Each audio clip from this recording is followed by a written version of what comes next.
be on the same stage with Will Wright and four incredibly talented members of his design team is an honor for me. And I think that with as much publicity and awareness about Spore and about Will, the opportunity to have him and his team talk about the process and the importance of team gets at the core of what making games is about today.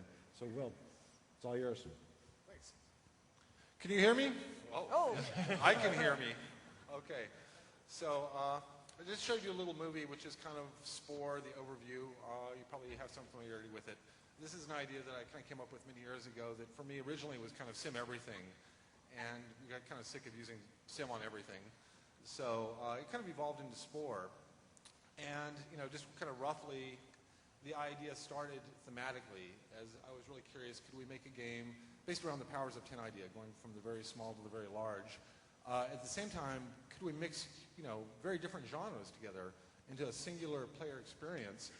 And then could we leverage the content that we saw players making in The Sims, which, to me represented this incredibly powerful force. And we were giving them fairly primitive tools in The Sims, but yet they were astounding us at every turn, with what they were doing. But as I started going down this path, and started thinking about just all these different scales that we might want to address, and the gameplay and what the players would be making and all that, it really dawned on me that we were dealing with a huge amount of design. Which you normally think of like you make a game, you design it, you have some designers working over here, you have programmers, artists, and the design component roughly had been fairly similar in games I had worked on previously.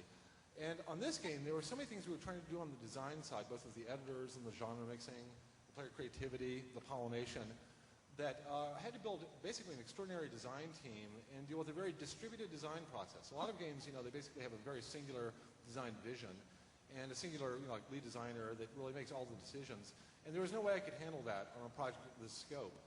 And at the same time, when people, see the press on Spore, the hype, etc., it's usually just, about me. It's all about me. And that's not the way it really works. Really, I'm, one cog in this big team.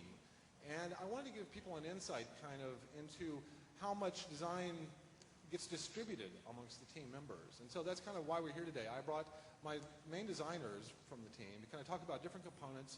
And each one looks at the game in a very different way. And it's kind of interesting the way these kind of different visions of the way the game should be get kind of negotiated between us.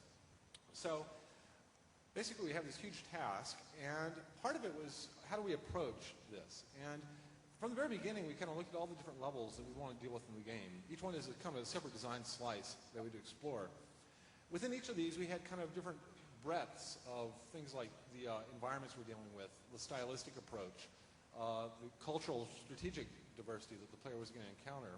And then for each one of these, we wanted to know how deep was the gameplay. And this is really kind of like the design cube that as a team we had to explore. Initially, we kind of came into this cube, and we had a very small region that we had done a lot of initial prototypes in. And this is kind of the way we had viewed it in terms of we were going to explore this design space. And this is the first part of the design space we kind of dropped down into. And then we had actually a plan for, basically, first we would explore the breadth, both stylistically, gameplay-wise, etc., and then go down the depth. How complicated did each level want to be? Because with a game like this, you don't want it, like the Civilization level to be as deep as Civ 4. You want it to be a little bit lighter because it also has to unify with the other game levels. And then the scope, how much stuff, this is the type of game where there's no end to the amount of features, things you can decide to approach in the game. And, scoping, which is really where we're at right now. We have a million ideas that we'd love to get in the game, but really we can get 10%. And what are the right 10% of the ideas that we're actually going to ship in our thing? So really, I want to introduce you to my design team today and give you a sense of the way we explored this space.